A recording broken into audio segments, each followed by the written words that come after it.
اللهم صل على سيدنا ونبينا وشفيعنا وحبيبنا ومولانا محمد صلى الله عليه وعلى آله وصحبه وبارك وسلم।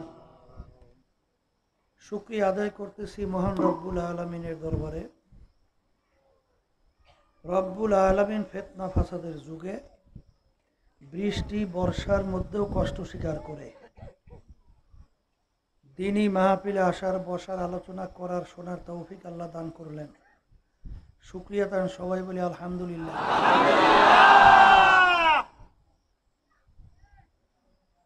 অনেক লোকের কানে মাহফিলে দাওয়াত পৌঁছার পরেও অনেকের সুযোগ থাকা সত্ত্বেও মাহফিলে আসে নাই। আবার তালাশ করলে দেখবেন বহু দূর থেকে কষ্ট স্বীকার করে আমার অনেক ভাইরা মাহফিলে পাগলের মতো ছুটে চলে আসছে। মান জাদ্দা ওয়াজাদা, যে যেই জিনিস পাওয়ার জন্য চেষ্টা করে ওই জিনিস সে পাইয়াও যায়। যে ইবাদতের ভিতরে কষ্ট যত বেশি তার সওয়াবও তত বেশি। আজকে অনেকে বৃষ্টির কারণে, এই আবহাওয়া প্রতিকূলের কারণে সুযোগ ছিল, ইচ্ছা করলে আসতো বা পারতো, একটু কষ্ট হইত, কিন্তু অনেকেই কিন্তু এই কষ্টের কারণে আসে নাই। চেষ্টা না করলে মিষ্টি পাওয়া যায় না। আপনি ইবাদতের ময়দানে কষ্ট না করলে সে ইবাদতে যাজা সাজাও পাওয়া যায় না। সবই একের আরাম প্রিয় হইলে হয়, কথা ঠিক না? যাই হোক, আল্লাহ তাদেরকে নিয়ে আসছেন, শুকরিয়া আদায় করেন আলহামদুলিল্লাহ। শুকরিয়া আদায় করলে আল্লাহ খুশি হয়। আল্লাহ কি হয়? দিন রাত যত যাইতেছে কিয়ামত তত আগাই আসতেছে। এমন একটা দিন আসবে যেদিন আল্লাহ আল্লাহ বলার মতো একজনও থাকবে না, তখন কিয়ামত হয়ে যাবে। আর কিয়ামত যে হবে, বর্তমান আধুনিক যুগে বিভিন্ন বৈজ্ঞানিকদের আবিষ্কারের মাধ্যমে 100% প্রমাণিত যে দুনিয়া একদিন ধ্বংস হয়ে যাবে। কথা ঠিক কিনা? বর্তমানে বাংলাদেশে শতকরা প্রায় 92 জনের মতো মুসলমান বসবাস করে। এই দেশের মধ্যে নাস্তিকদের সংখ্যা কেমন জানি দিনের দিন বেড়ে চলছে। আজকে বাংলাদেশের উল্লেখযোগ্য দুনিয়ামুখী শিক্ষা প্রতিষ্ঠান ঢাকা ইউনিভার্সিটি, ঠিক না? সেখানে শিক্ষার্থীরা যারা শিক্ষা গ্রহণ করে একটু নামাজের জায়গা চাইছে, একটু নামাজের জায়গার ব্যবস্থার জন্য আলোচনা করছে। এর জন্য ওখানে মনে হয় যেন ইউনিভার্সিটি উল্টে পড়ে যাবে যে নামাজের জায়গা এখানে দেয়া যাবে না, নামাজের জায়গা এখানে হতে পারে না। এটা কি মাদ্রাসা নাকি? তাইলে ওরাই পার্থক্য করছে যে মাদ্রাসা এবং ওরা যে শিক্ষা শিক্ষিত হইতেছে এর ভিতরে মনে হয় দিনের রাতের পার্থক্য ওরাই করছে। এই জন্য দেখবেন ওই শিক্ষার মাধ্যমে সিংহভাগ বর্তমানে কিন্তু নাস্তিক মনা হয়ে তৈরি হইতেছে। নাস্তিক মনা বুঝেন তো? আল্লাহকে সৃষ্টিকর্তা স্বীকার করে না, আল্লাহ সৃষ্টিকর্তারে স্বীকার করে না। কারণ যদি করতই, বর্তমানে দারুইনের থিওরি পড়ানো হয় ইউনিভার্সিটিতে, বিবর্তনবাদ। এই নীতি আদর্শটা আগে তো পড়াইতে হবে ক্লাস সহ ইউনিভার্সিটি লেভেলের, এখন ক্লাস 9-10 পর্যন্ত এই নীতিটা চালু করার জন্যে বর্তমান শিক্ষামন্ত্রী দীপুমণি নাস্তিকতার দলের ও চেষ্টা করতেছে। কথা বুঝেন না? দারুইন বলতেছে মানুষ নাকি আল্লাহ সৃষ্টি করে নাই, মানুষ নাকি বানর থেকে সৃষ্টি হয়েছে। বলে তা কেমনে? বলে বানরের অনেক পার্সের সঙ্গে মানুষের অনেক পার্সের মিল আছে। বানর লাফাইতে লাফাইতে জঙ্গলের ভিতরে গাছের ঘষায় ঘষায় লেজ পশম পইরা অটোমেটিক মানুষ হয়ে গেছে। নাউজুবিল্লাহ। এইটা আবার এক শ্রেণীর বান্দর মার্কারে বিশ্বাস করছে, এই জন্য বিশ্বাস না করলে ওরা তো আর পরে না পড়ায় না, ঠিক কিনা? এই বিবর্তনবাদ এইটা খুব জোরে সোরে সর্বত্র ব্যক্তি পর্যায় পর্যন্ত ছড়াইয়ে দেওয়ার চেষ্টায় ওরা লিপ্ত আছে। আর আমরা তাওহীদবাদী যারা আছি, আল্লাহকে সৃষ্টিকর্তা আমরা মানি, ওদের এই হীন চক্রান্ত নীল নকশা এই বাংলার জমিনে বাস্তবায়ন হতে দেবেন? আলহামদুলিল্লাহ, আল্লাহ আপনি কবুল করেন। আমার বাজানদেরকে বলবো, ওদের দৌরত্ব খুব বেশি বেড়ে গেছে। বর্তমানে দেখেন হাজার হাজার লক্ষ লক্ষ কোটি কোটি টাকা বাংলাদেশ থেকে পাচার কইরা বিদেশে বেগম পাড়া তৈরি করে। আরে শুধু 1 লাখ হিন্দু পিকি হালদার বাংলাদেশ থেকে প্রায় এখন পর্যন্ত প্রায় 13,000 কোটি টাকার মতো হিসাব পাওয়া যায়। 13,000 কোটি টাকার উপরে বাংলাদেশ থেকে পাচার করে ভারতে, সেখানে যাই ভাগ্য বলে আলহামদুলিল্লাহ ধরা পড়ছে।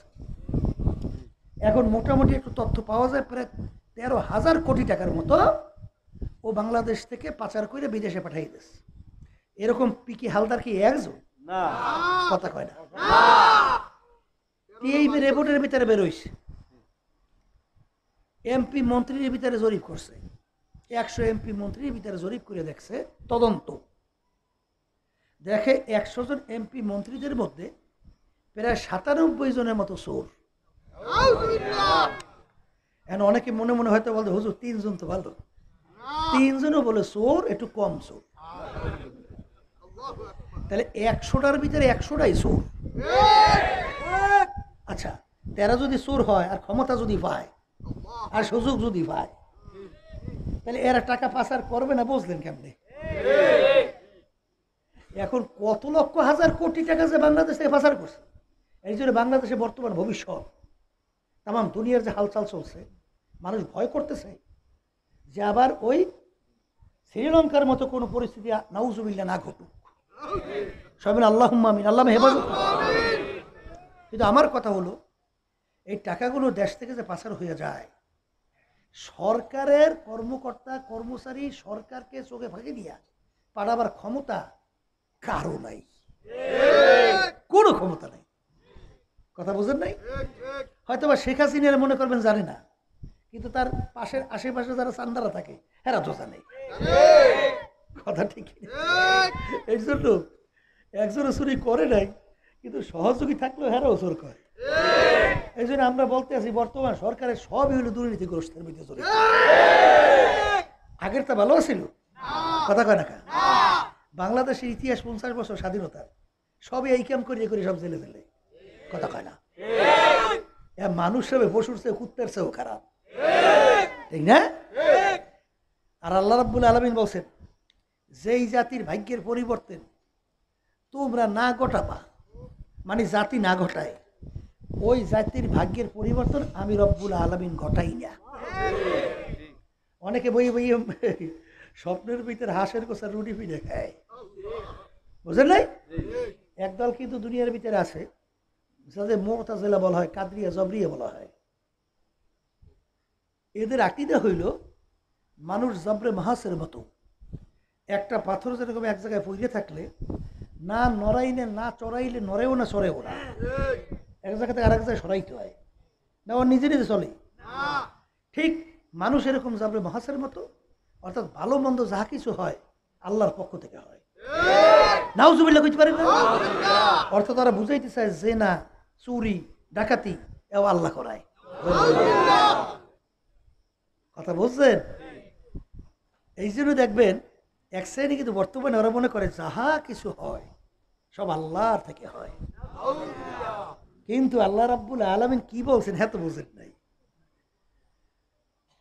আর আহলে সুন্নাত ওয়াল জামাত আমরা, আমাদের আকীদা বিশ্বাস হলো মানুষকে আল্লাহ রাব্বুল আলামিন ক্ষমতা দান করছেন, ওয়ালিল আফআল ইখতিরিয়াতুন, মানুষকে আল্লাহ রাব্বুল আলামিন ক্ষমতা দান করছেন এবং ভালো মন্দ সামনে রেখে 2টা রাস্তা আল্লাহ দেখাই দিয়েছেন। কোরআন কারীমে আল্লাহ বলছেন, ওয়া হাদাইনাহুম নাজদাইন, আমি তোমাদের জন্য 2টা রাস্তা দেখাই দিলাম।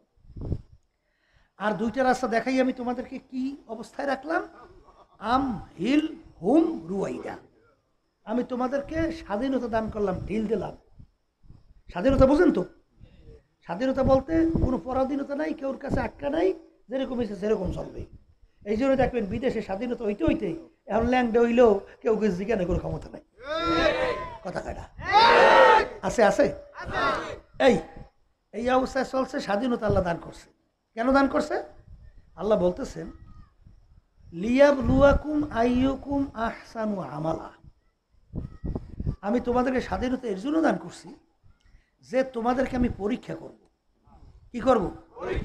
পরীক্ষা করব যে আমার হুকুম অনুযায়ী কে ভালো কাজ করো আর আমার হুকুমের বিরুদ্ধাচরণকে খারাপ কাজ করো, এইটা পরীক্ষার জন্য আমি তোমাদেরকে স্বাধীনতা দিচ্ছি। কে বলছেন? করে হুজুর তা কেমন? ছাত্রছাত্রী পরীক্ষা দেয় না, 3 ঘন্টা স্বাধীনতা দেয় না? পরীক্ষা হলে ভিতরে স্বাধীনতা আছে না? প্রশ্ন দেওয়া হয়, লেখার জন্য পত্রও দেওয়া হয়। যে যেইভাবে যেরকম ইচ্ছা সেরকম 3 ঘন্টায় লেখবে, কেউ নিষেধ করবে? বাধা দেবে? পুরো সুরটা ঠিক মতো না দিয়ে যদি গান বাজনা লাগে কেউ নিষেধ করবে? গল্প কাহিনী লাগবে নিষেধ করবে? প্রেম কাহিনী লাগবে নিষেধ করবে? এই 3 ঘন্টার জন্য কিচ্ছু বলবে না, কারণ হেলে বাধা দিলে স্বাধীনতা থাকে না। কিন্তু ফলাফল যখন বের হবে, ঘোড়ার রান্না মানে 0, ফেল ফেল। কি করছে? আল্লাহ রাব্বুল আলামিন দুনিয়ার ভিতরে আমাদেরকে পাঠাইয়া আল্লাহ বললেন আমি তোমাদেরকে স্বাধীনতা দান করলাম, 2টা রাস্তা দেখাইলাম, ভালো এবং মন্দ। যেই রাস্তায় তোমরা যাবা ওই যাওয়ার ব্যাপারে, চলার ব্যাপারে আমি তোমাদেরকে বাধা দেব না। যদি কেউ ডানের রাস্তায় চলতে চাও, ভালো রাস্তায়, বেহেশতের রাস্তায়, আমি চলার শক্তি তোমাদেরকে দান করব। আর যদি কেউ খারাপ রাস্তায়, জাহান্নামের রাস্তায় চলতে চাও, তাও সেই রাস্তায় আমি চলার শক্তি তোমাদের দান করব। কিন্তু দুনিয়ার স্বাধীনতার মধ্যে আমি তোমাদেরকে কিছু বলবো না। কথা কয় না? এই জন্য দেখবেন আল্লাহ রাব্বুল আলামিন সূরা ফাতিহার মধ্যে আল্লাহ বলেন না, 2টা সিফাত, 2টা গুণ, আর রহমানির রহিম। আর রহমানির রহিম শব্দের অর্থ দুনোটা দয়ালু। কথা কয় না? দুনোটার অর্থ কি? রহমানও কই দয়ালু, রহিমও কি? আচ্ছা, তাহলে 2টা ব্যবহার করলো কেন? বলে 2টা হলে, একটা হলো আম, আম মানে সাধারণ, আর একটা হলো খাস। খাস বলছে তো নির্দিষ্ট কোনো মানে সাধারণ না। আর রহমান এইটা হলো আম। দুনিয়ার ভিতরে আমার মালিক রহমান, দুনিয়ার ব্যাপারে মালিক কি?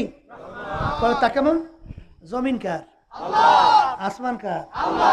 সূর্য চন্দ্র কার? সমস্ত মাখলুকাত কার? চোখ দিয়ে দেখি নেয়ামত কার? জবান দিয়ে কথা বলি নেয়ামত কার? হাত পা দিয়ে কাজ করি নেয়ামত কার? ব্রেন দিয়ে পড়াশোনা করি, কাজকর্ম করি, ব্যবসা করি, এই নেয়ামত কার? তাহলে সব নেয়ামত ভোগ করলাম আল্লাহ। আর আল্লাহর হুকুমের বিরুদ্ধাচরণ করে আছে দুনিয়াতে? আর একটু আছে কোন দেয়? আছে আছে। আল্লাহর গালাগালিও তো দেয়, রসুলকে দেয় না? ইসলামের বিরুদ্ধে অবস্থান তৈরি করে স্লোগান দিয়ে বুক গলা ফাটায় না? আলেমদের বিরুদ্ধে বিভিন্ন ষড়যন্ত্র চলে না? সুযোগ পেলে মারতেও চায় না? আচ্ছা, যখন বৃষ্টি পড়ে আল্লাহ রাব্বুল আলামিনের রহমত, যে আল্লাহর হুকুম ঠিক মতো নিয়ম অনুযায়ী চলে, এ আল্লাহর খাস বান্দা না? আচ্ছা, তার বাড়ির দরজায় যে বৃষ্টি পড়ে, আর যে আল্লাহর বিরুদ্ধে চারণ করে নাস্তিক, ওর বাড়ির দরজায় বৃষ্টি তিতে পড়ে, একরকমের পড়ে না? জমিন নাফরমানের জমিনে যেরকম বৃষ্টি, আর নেককারের জমিনে একই বৃষ্টি। কথা ঠিক কিনা? ডিপ টিউবওয়েল বসাইবেন, নাফরমান বাড়ির দরজায় পানি, আর আল্লাহ খাস বান্দাদের বাড়ির দরজায় পানি। কথা ঠিক? কারণ আল্লাহ আমভাবে রহমান ঘোষণা করছেন, সবার জন্য রহমান। কিন্তু কিয়ামতের ময়দানে মানুষ ওঠার পরে তখন আল্লাহ রাব্বুল আলামিন রহমান সিফাত বাদ দিয়া রহিম সিফাত ধারণ করবে। কি রহিম সিফাত? লিমানিল মুলকুল ইয়াউম লিল্লাহিল ওয়াহিদিল কাহ্হার ওয়ামতাজুল ইয়াউমা আইয়ুহাল মুজরিমুন। নাফরমানের দলেরা, বেঈমানের দলেরা, নাস্তিকের দলেরা, দুনিয়ার ভিতরে আমার সব নেয়ামত ভোগ করে ধরাকে সরাঘাত মনে করো না। আমি তোদের সবার জন্য রহমান ছিলাম, কিন্তু আজকে কিয়ামতের ময়দানে হে নাফরমানের দলেরা, হে বেঈমানের দলেরা, হে নাস্তিকের দলেরা, আজকে আমার বান্দা বান্দীদের থেকে তোরা পৃথক হইয়া যা। আজকে তোদের জন্য আমি আর রহমান নাই। লেমানিল মুলকুল ইয়াউম লিল্লাহিল ওয়াহিদিল কাহ্হার। আজকে একমাত্র আমি রব্বুল আলামিন বাদশা, আর কারো বাদশাই এখানে চলবে না। কথা ঠিক কিনা? তাই সেদিন আমার মালিক রহিম সেবা ধারণ করবে, ঠিক না? এই জন্য আমি যে কথা বলতে চাইছিলাম যে আল্লাহর বান্দারা, পর্দা আলে মা বোনেরা, আজকে দুনিয়ার ভিতরে নাস্তিকের দৌরত্ব বাংলাদেশের ভিতরে দিন আর দিন বাড়তেছে। শুধু বাড়ছে, ওরা দেখতেছে আজকে শিক্ষা যে ই আছে না, বই, ওটা কি কয়, পাঠ্যসূচি আছে না, এই পাঠ্যের ভিতর থেকে একের ক্লাস 1 থেকে শুরু করে MA ক্লাস পর্যন্ত ধর্মীয় শিক্ষা, ইসলামী শিক্ষা উঠাইয়ে দেওয়ার জন্য সিদ্ধান্ত নিয়ে উঠাই দেওয়ার প্রক্রিয়া শুরু করছে। শোনেন নাই? শুনছেন? শুনছেন কিছু? আরে কিছুদিন আগে ঢুকেইছিল ইসলামী শিক্ষা, নবী আল্লাহ রসুল সাল্লাল্লাহু আলাইহি সাল্লামের পরিচয়, সাহাবায়ে কেরামদের পরিচয়, ইসলামের পরিচয় বাদ দিয়া সেখানে ঢুকাইছে হিন্দুত্ববাদ, রামায়ণ, ওই লাল গরুটা, বিভিন্ন কায়দায় হিন্দুদের প্রথা প্রচার, এইটা সব শিক্ষা সিলেবাসের ভিতরে ঢুকাইয়া, বইয়ের ভিতরে ঢুকাইয়া বাচ্চাদেরকে সব নাস্তিক বানানোর প্রক্রিয়া শুরু করছে। এখন বর্তমানে কঠিন সিদ্ধান্ত নিয়েছে যে ক্লাস 1 থেকে শুরু করে MA ক্লাস পর্যন্ত কোথাও বইয়ের মধ্যে ধর্মীয় শিক্ষা, ইসলামী শিক্ষা রাখবে না। কথা বুঝছে? এক শ্রেণী বর্তমানে আছে, এরা নামাজও পড়ে, রোজাও রাখে, টুপিও রাখে, দাড়িও রাখে, হজও করে, মসজিদ সেজদাও দেয়, কপালেও দাগ পড়ে। আবার এই নাস্তিকদের, যারা নাকি ইসলামকে এবং ধর্মীয় শিক্ষাকে, ওলামায়ে কেরামদেরকে ধ্বংস করতে চায়, তাদের পিছনে সহযোগিতায় স্লোগান দেয়। কে কইছে তোমার নামাজ পড়তে? ধোকাবাজি পাইছো কোথায়? আমার মালিক কি তোমার আমার নামাজের পাগল নাকি? রোজার পাগল নাকি? তোমার নামাজ দিয়ে আল্লাহ করবে কি? এই তোমার ইবাদত দিয়ে আমার মালিক করবে কি? আল্লাহ বলতেছেন তাআওয়ানু আলাল বিররি ওয়াত তাকওয়া ওয়ালা তাআওয়ানু আলাল ইসমি ওয়াল উদওয়ান। ভালো কাজে সহযোগিতায় থাকো, অসৎ কাজের বিরোধিতায় থাকো। একটা সংক্ষেপে বুঝবেন, ইব্রাহিম আলাইহিস সালামকে নমরুদ যখন আগুনের ভিতরে ফেলাইছিল, ইতিহাসের ভিতরে দেখা যায় প্রায় 3 মাইল ব্যাপী আগুনের ব্যাসার্ধ এত বড় কুণ্ডলী তৈরি করছে। কথা বুঝেন? আল্লাহর হাবিব খলিল ইব্রাহিম আলাইহিস সালামকে আগুনে ফিকে ফেলাইছে। ফালানোর পরে একটা ব্যাঙ বারবার পানির ভিতরে লাফ দেয়, পানি ঢোক গেলে উঠে আবার ওই আগুনের দিকে প্রস্রাব করে। আচ্ছা, ব্যাঙের পানির প্রস্রাবের পরিমাণ কতটুকু? এতটুকু পানি, এত বড় বিশাল প্রকৃতির আগুন নেবে? আচ্ছা, এতটুকু ব্যাঙের প্রস্রাব ওই আগুনের কাছে যায়? যায়ও না। এতটুকু পানিতে নেবেও না। আবার পানি শেষ, আবার পানিতে লাফ দেয়, লাফ দিয়ে আবার পানি ঢোক গেলে উঠে আবার প্রস্রাব করে। এই হাদিসের ঘটনা কিন্তু, কথা ভালো করে বোঝে। জিজ্ঞাসা করে, এ ব্যাঙ, তোমার এতটুকু পানি আগুনের কাছে গেলে তো আগুন জ্বলবে, নেবেও না, আর আগুনের কাছে পানি যায়ও না, এরকম বারবার করো কেন? ব্যাঙ বলতেছিল যে আমি জানি আমার পানি আগুনের মধ্যে পৌঁছবে না, কোনো লাভও নাই, কিন্তু আল্লাহ এবং তার খলিল ইব্রাহিম দেখুক আমি তাদের পক্ষে আছি। এই জন্য হাদিসের ভিতরে আছে লা তাকতুলু দিবদা, তোমরা ব্যাঙকে মাইরো না। ব্যাঙ ইব্রাহিম আলাইহিস সালাম পানি নিবেইতে সহযোগিতা করছে। আর রক্তস্রোতা কাকলাইশ বারবার আগুনে ফু দেয়, কাছেও যায় না, জ্বলেও না। কেন করো? বলছিল নমরুদ তার দলেরা দেখুক আমি তাদের পক্ষে। এই জন্য এক বাড়িতে মারতে পারলে 100 নাকি আমল নামায় জমা হয়। এক শ্রেণী বর্তমানে আছে, এ আল্লাহর বান্দা নামাজ পড়ে রোজা রাখে, সুন্নাতে দাঁড়িয়ে রাখছে, লম্বা জামাও গায়ে দিয়েছে, টুপিও মাথায় রাখছে, তাহাজ্জুদের নামাজ আলহামদুলিল্লাহ পরে, দান সৎকাও কম করে না, ঠিক না ভাই? ঠিক। কিন্তু যখন নাকি নীতি আদর্শ বাস্তবায়নের ব্যাপারে, রাষ্ট্রীয় পর্যায়ে সমাজের ব্যাপারে, তখন সহযোগিতা করে মানব রচিত তন্ত্র মন্ত্র, যেটা জানলে শুনলে বিশ্বাস করলে ঈমান থাকবে না, তাদের সহযোগিতা। কথা ঠিক না ভাই? এরা আল্লাহ হুকুম মানছে না। আল্লাহ বলেন, ওয়ামাল্লাম ইয়াহকুম বিমা আনজালাল্লাহ ফাউলাইকা হুমুল কাফিরুন ফাউলাইকা হুমুজ জালিমুন ফাউলাইকা হুমুল ফাসিকুন। যারা আমার নীতি আদর্শ অনুযায়ী রাষ্ট্র পরিচালনা করবে না, আল্লাহ বলতেছেন ওরা কাফের, ওরা জালেম, ওরা ফাসিক। ইন্নাদ-দীন ইনদাল্লাহিল ইসলাম। আমার মালিক বলেন, একমাত্র আমার কাছে নীতি আদর্শ যেটা আমার কাছে গ্রহণযোগ্য, তার নাম হলো ইসলাম। তুমি হুজুর হইছো, তুমি কোন নীতি আদর্শ বাস্তবায়নের জন্য কার সহযোগিতা করো?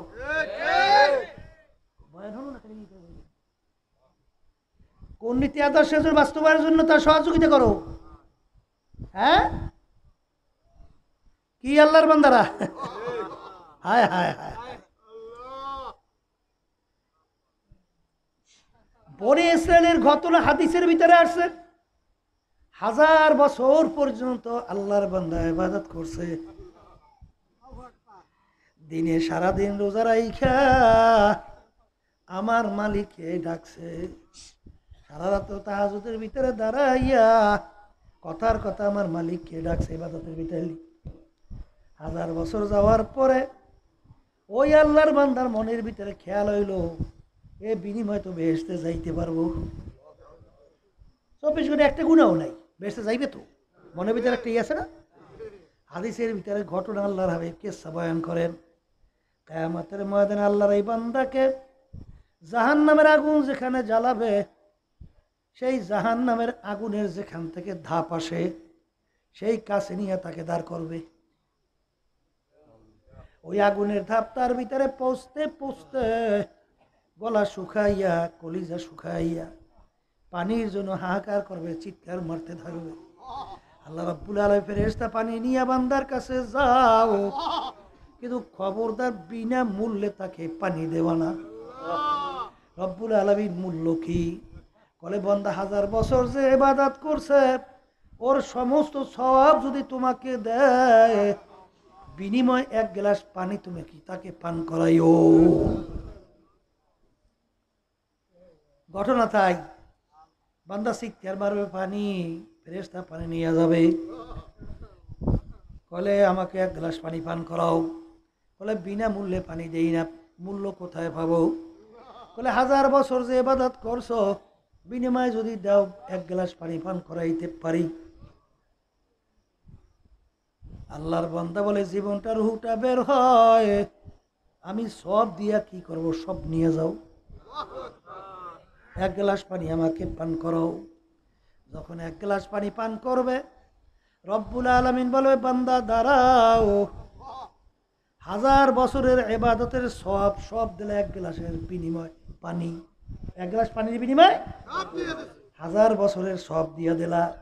আর তোমাকে দুনিয়ায় যে আমি লক্ষ লক্ষ গ্লাস পানি পান করাইলাম, এর বিনিময় তুমি আমাকে কি দিবা? বিনিময় দিয়া সামনে পাবার। আল্লাহর বান্দা সেজদায় পড়ে মা বলে, মালিক, তোমার রহমত ছাড়া বেহেশতে যাওয়ার কোনো উপায় নেই। এই আল্লাহ রাব্বুল আলামিন মাফ করিয়ে দেবে। আল-ইয়াওমা আকমালতু লাকুম দীনাকুম ওয়া আতমামতু আলাইকুম নি'মাতি ওয়া রাদিতু লাকুমুল ইসলাম দীনা ওয়া মা খালাকতুল জিন্না ওয়াল ইনসা ইল্লা লিয়াবুদুন। মালিক আমাদেরকে নিছক নামাজের জন্যই সৃষ্টি করেন নাই, রোজার জন্যই সৃষ্টি করেন নাই, অন্য অন্য ইবাদতের জন্যই সৃষ্টি করেন নাই। মালিক আমাদেরকে সৃষ্টি করছেন কেন? আল্লাহ বলতেছেন আমার ইবাদতের জন্য। সবাই জোরে বলেন সুবহানাল্লাহ। আল্লাহ আমাদের সৃষ্টি করছেন কিসের জন্য? বলেন তার ইবাদতের জন্য। এখন ইবাদত বোঝা লাগবে, আর এই বুঝের জন্য মাহফিলের ব্যবস্থা। ইবাদত একটা আরবি শব্দ, উর্দুতে বলে গোলামি, বাংলা অর্থ হলো মালিকের হুকুম অনুযায়ী চলা। এই জন্য সংক্ষেপ বুঝাতে যেয়ে বলতে হয়, অনেক সময় বলি, আব্বা বলতেন নামাজ পড়া যেরকম নাকি ইবাদত, নামাজ না পড়াও কিন্তু ইবাদত। রোজা রাখা যেরকম নাকি ইবাদত, রোজা না রাখাও কিন্তু ইবাদত। করে হুজুর তা কেমন? মাগরিবের নামাজ ফরজ আমরা 3 রাকাত পড়ছি না 4 রাকাত? এটা বেজোর সংখ্যা না? আমরা পরামর্শ করিয়া যদি মাগরিবের নামাজ জোড়া জোড়া 4 রাকাত পড়ি, সংখ্যা বাড়ছে, সবও বাড়বে। হ্যাঁ, বাড়বে না? কেন বাড়বে না?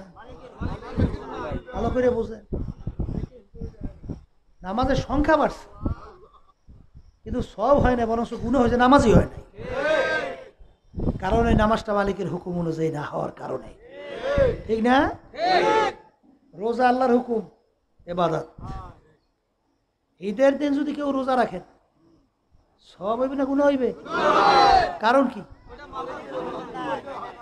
ওই রোজাটা মালিকের হুকুম অনুযায়ী। এই কথা বুঝছেন তো, যে নামাজ পড়া যেরকম নাকি ইবাদত, না পড়াও রোজা রাখা যেরকম ইবাদত, না পড়াও ইবাদত। ঠিক যেই কাজটা মালিকের হুকুম অনুযায়ী হবে, সেটা ইবাদতের ভিতরে গণ্য হবে। আপনি কোরআনের কিছু অংশ মানবেন, কিছু অংশ মানবেন না। আপনি মুসলমান দাবি করবে, এই মুসলমান তো আল্লাহ আপনাকে গ্রহণ করে না। কথা ঠিক কিনা? আমরা নামাজ পড়ি কেন? আল্লাহ কোরআনকে হুকুম করছেন, কি বলছেন? আকিমুস সালাহ, তোমরা নামাজ প্রতিষ্ঠা করো। নামাজ প্রতিষ্ঠিত বুঝছেন, নিজে একা বললেই হবে না, সমাজ, পরিবার, পরিজন, রাষ্ট্রীয় বিধায় শক্তি অনুযায়ী প্রতিষ্ঠার জন্য চেষ্টা করা লাগবে। এর নাম কি? প্রতিষ্ঠা। আচ্ছা, রোজা রাখলাম, কার হুকুম পালন করি? মালিক কি বলছেন? কুতিবা আলাইকুমুস সিয়াম, তোমাদের ফেরে রোজা ফরজ করিয়ে ঘোষণা দিয়েছি, রোজা রাখি। ঠিক কিনা? যাকাত দেই কেন? মালিকের হুকুম। রোজা রাখি কেন? না, হজ করি কেন? মালিক। কথা কন না কা? আল্লাহর হুকুম পালন করি, নামাজ, রোজা সব। আচ্ছা, যেই রব্বুল আলামিন কোরআনুল কারীমে নামাজের কথা বললেন, রোজার কথা বললেন, সেই জন্য আমরা আদায় করি। সেই রব্বুল আলামিন তো কোরআনুল কারীমে বলেন আকিমুদ্দিন, তোমরা দিনকে প্রতিষ্ঠা করো। না বলছেন দিন অনুযায়ী নিজে ব্যক্তিগত চলো? এটা বলছেন? কি বলছেন? দিন। দিন কাকে বলে? সমষ্টিগত ইসলামের সব মিলে তার নাম হলো দিন। তার নাম কি? আচ্ছা, তাহলে আকিমুদ্দিন, তোমরা দিন প্রতিষ্ঠা করো। তা আপনি যদি রাষ্ট্রীয় পর্যায় পর্যন্ত দিন প্রতিষ্ঠার জন্য সাধ্য অনুযায়ী চিন্তা চেষ্টা না করেন, এই আয়াতের হুকুম মানা হয়? হ্যাঁ, করতেছেন। এই জন্য হাদিসের ভিতরে আসছে, আল্লাহ রাসূল সাল্লাল্লাহু আলাইহি ওয়াসাল্লাম বলছেন, যার ভিতরে জেহাদি প্রেরণা নাই, ওর মৃত্যু হবে মুনাফিকের মৃত্যু। কিসের মৃত্যু? মুনাফিক। হাদিসের ঘটনা, বনী ইসরাইলের এই আল্লাহর বান্দাবান্দি নাফরমানির কারণে ফেরেশতা আল্লাহ পাঠাইয়ে বলছেন, জমিন উল্টে সব ধ্বংস করে দাও।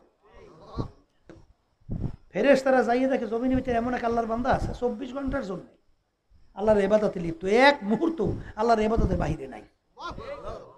ফেরেশতারা অপেক্ষা করতেছে, ব্যাপার কি? এরা সব জমিন উল্টে মার মুখে আপনি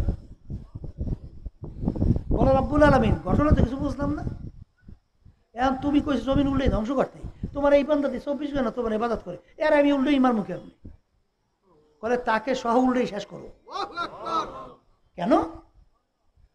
বলে জমিনের ভিতরে এত অন্যায়, এত অবিচার, এত ইসলামের বিরুদ্ধাচারণ, এত আমার বিরুদ্ধাচারণ চলছে, ওর একদিন চিন্তাও হয় নাই, ওর একদিন ঘোরাও বেকা হয় নাই, কথার কথা কপালের চামড়াও ঘষে নাই, ঘোষ খায় নাই, যে এর পরিবর্তন কিভাবে ঘটানো যায়, এই জন্য ওকে সহজমিন উল্টেই ধ্বংস করে দেয়।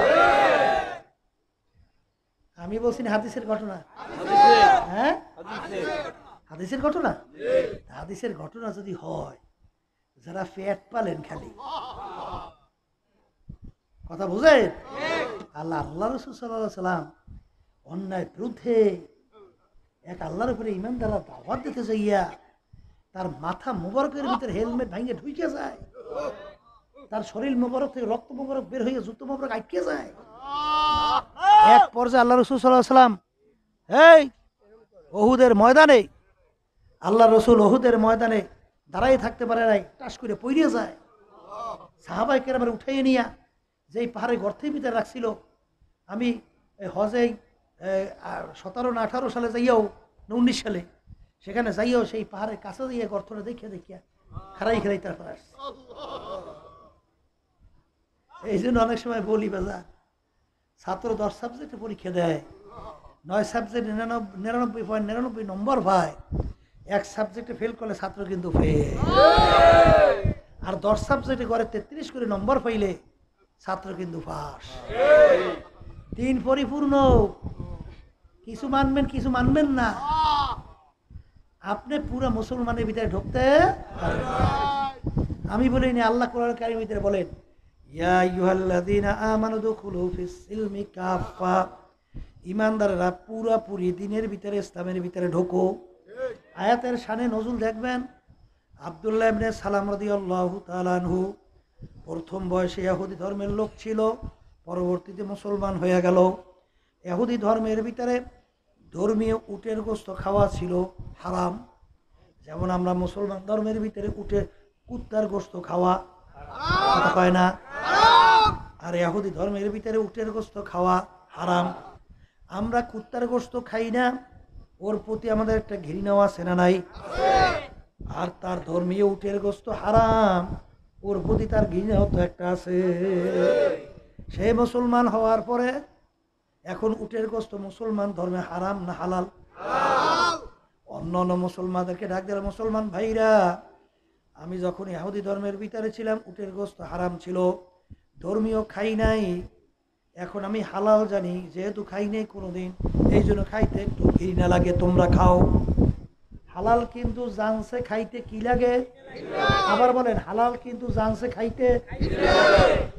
এই আয়াতের পরিপ্রেক্ষিতে, এই অবস্থার পরিপ্রেক্ষিতে আল্লাহ রাব্বুল আলামিন আয়াত নাযিল করে, আব্দুল্লাহ ইবনে সালাম, আমার হালালকে হালাল জানলে হবে না,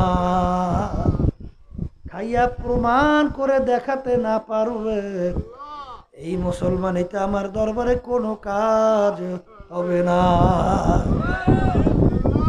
কি আল্লাহর বান্দারা, পর্দালে মা বোনেরা, এই জন্য হাদিসের ভিতরে আসছে, আমার আগের নবীর উম্মতের ভিতরে 72 দল ছিল, আমার উম্মতের ভিতরে 73 দল হবে। কয় দল হবে? এই যে 73 দল, এই 73 দল ইহুদি, নাসারা, হিন্দু, বৌদ্ধ, খ্রিস্টান, এই সব মিললে 73 দল না? না না, আল্লাহর রসুলকে যারা রসুল মানে, নবী মানে, যারা আল্লাহকে আল্লাহ মানে, নবীর উম্মত মানে, এদের ভিতরে আল্লাহ রসুল সাল্লাল্লাহু আলাইহি ওয়াসাল্লাম বলতেছেন আমার উম্মতে 73 দল হবে। এর ভিতরে আল্লাহ রসুল বলেন 72 দল জাহান্নামে চলে যাবে। জোরে বলেন নাউযুবিল্লাহ। আমার উপর রাগ করছেন না? যদি আমার উপর রাগ করে কোনো লাভ নাই, যদি হাদিস ভুল বলি তাইলে বলতে পারি হুজুর আপনি ভুল বলছেন, আর যদি ভুল না বলি তাইলে কিন্তু সোজা হইয়া কবরে যাওয়া লাগবে। কথা সোজা, কবরে কিন্তু কোনো দলাদলি নাই। কবরে যদি কেউ পরিচয় দেয় আমি সর্বনায়ের মুড়ি কর না, মাপ পাইবে? এই কবরে যদি কোনো পীর মুরিদের পরিচয় চলতো, কোনো জমিদার, কোনো মুরিদ বা কোনো বড় শিক্ষিত, বড় টাকার মালিক, সম্পদের মালিক, এই পরিচয় যদি চলতোই, আল্লাহ রসুল সাল্লাল্লাহু আলাইহি ওয়াসাল্লাম বড় পীর অলি গাউস কুতুব দুনিয়াতে কেউ আসছে? আসবে কোনোদিন?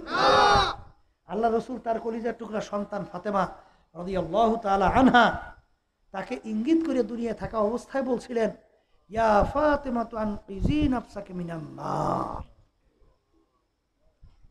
আল্লাহ রসুল সাল্লাল্লাহু আলাইহি ওয়াসাল্লাম বলতেছেন, ফাতেমা তুমি দুনিয়ায় থাকা অবস্থায় নিজে আমল করো, জাহান্নামের আগুন থেকে বাঁচো, এরপরে অন্ধকার কবরে যাইয়া শোও।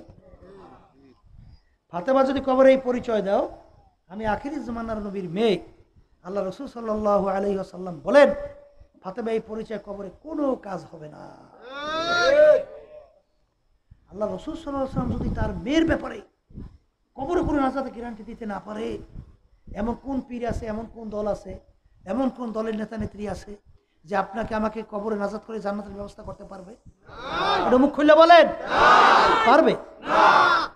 আবু যার গেফারি রাদিয়াল্লাহু তাআলা আনহু, ফাতেমা রাদিয়াল্লাহু তাআলা আনহা ইন্তেকালের পরে কবর দেওয়ার পরে তিনি কবরকে লক্ষ্য করে বলতেছিলেন, কবরে মাটি সাবধান, বেয়াদবি কইরো না।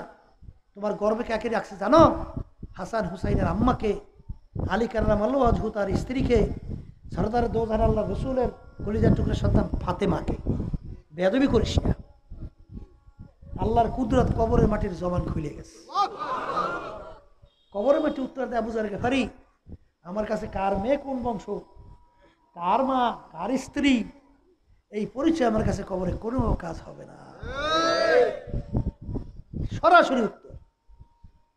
এর জন্যই আমার ভাইদেরকে বলবো, পর্দা আলে মা বোনদেরকে বলবো, আল্লাহর বান্দারা, যেই মামলার তদবির নাই সেই মামলারও কিন্তু খালাস নাই। কবরে যাওয়ার পরে প্রশ্ন কিন্তু তিনটা, পীরের কাছেও তিনটা, মুরিদের কাছেও তিনটা, ধনীর কাছেও তিনটা, গরিবের কাছেও তিনটা, সরকারের কাছেও তিনটা, জনগণের কাছেও তিনটা, সুন্দরের কাছেও তিনটা, কালোর কাছেও তিনটা। প্রথম নাম্বার প্রশ্ন মান রব্বুকা, 2 নম্বর প্রশ্ন আমার দীনুকা, 3 নম্বর প্রশ্ন আমার নাবিয়ুকা।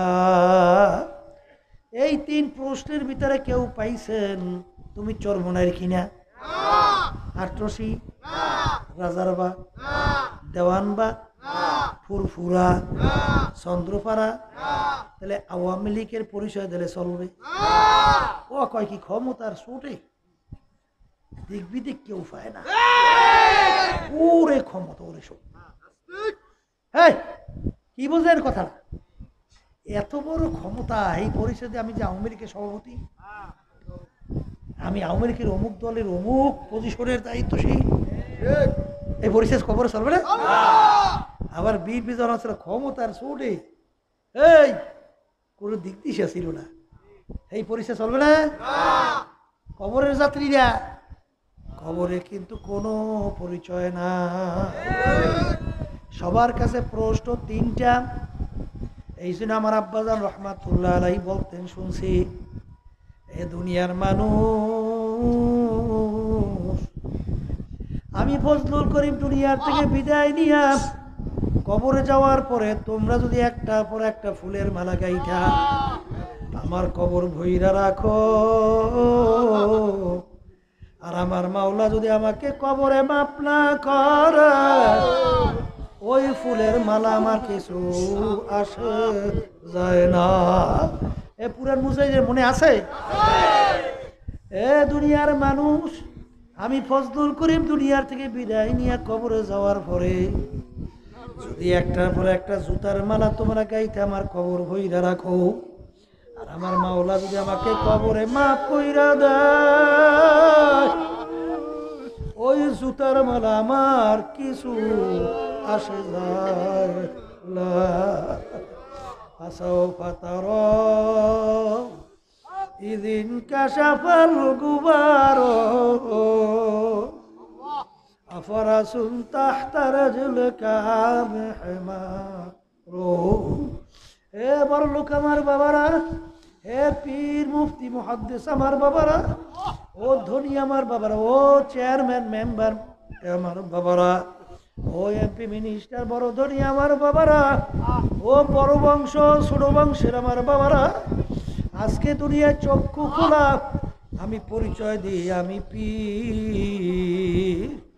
কেউ পরিচয় দেয় আমি প্রধানমন্ত্রী, আমি রাজা, প্রেসিডেন্ট, আমি এমপি, আমি মিনিস্টার, আমি চেয়ারম্যান, আমি মেম্বার, আমি অমুক জমিদার, আমি অমুক ধনী, আমি ওরকম শিক্ষিত।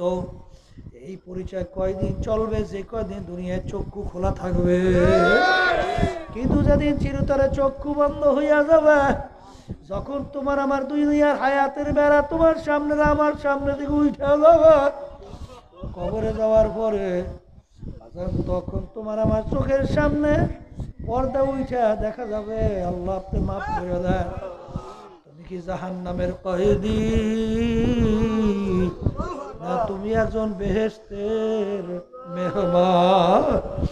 এই জন্য আল্লাহর ওলিদের ইতিহাস পড়বেন, সাহাবায়ে কেরামদের ইতিহাস পড়বেন। বাজান বরফির আব্দুল কাদের জেলানী রহমাতুল্লাহ আলাইহি, বাজান তামাম দুনিয়ার ভিতরে সব মানুষ একমত হইয়া বলে বড় পীর সাহেব হুজুর সবচেয়ে বড় পীর সাহেব হুজুর ছিলেন। বাজান তিনি একদিন আল্লাহর ঘরের সঙ্গে মাথাটারে জোরে জোরে টাকায় আর মালিকের দিকে ফিরা ফিরা ডাক দিয়া বলে, আমার মালিক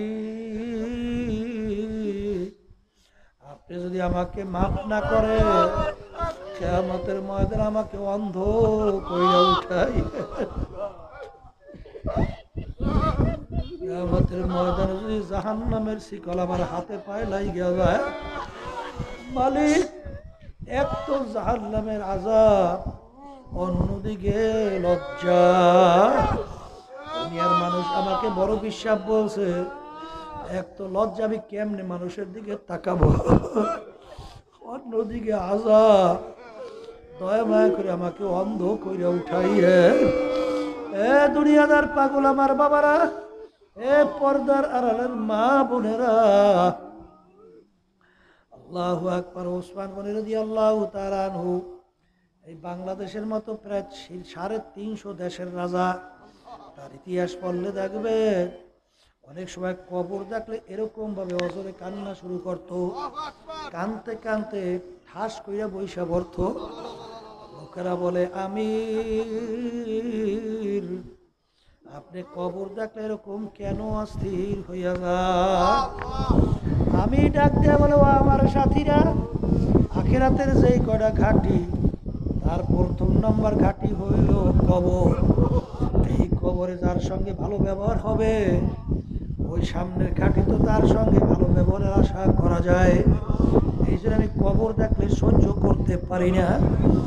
এই ক্ষেত্রে যে আমার আব্বা রহমাতুল্লাহ আলাইহি বলতেন, সেই মামলার তদবির নাই, ওই মামলারও কিন্তু খালাস নাই।